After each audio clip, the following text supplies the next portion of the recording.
सब कुछ खुलता स्कूल में ताला झूलता, सब कुछ खुलता कोचिंग में ताला झूलता।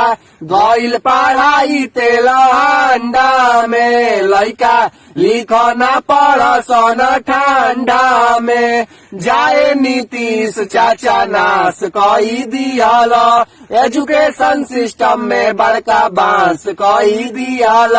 खाली बाझल रहेला दारू गांजा में, गइल पढ़ाई तेल अंडा में। लइका लिखना पढ़सन ठंडा में।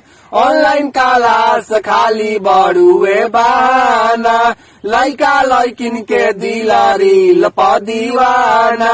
अब ना फरक बा लइकन लवंडा में, गइल पढ़ाई तेल अंडा में। लइका लिखना पढ़सन ठंडा में।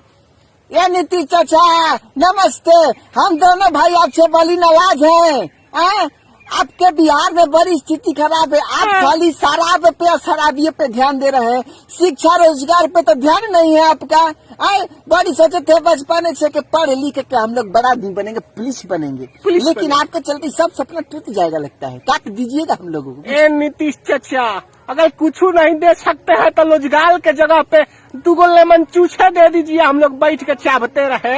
हमको डेयरी मिल्क वाला दीजिएगा, वो हमको अच्छा लगता है। रोजगार तो आप दीजिएगा नहीं, आपके बस का है नहीं है। खाली शराबियों के चक्कर में रहते हैं। हम बच्चों पर ध्यान नहीं दीजिएगा महाराज, बड़ी पाप लगेगा बच्चों पे आपका।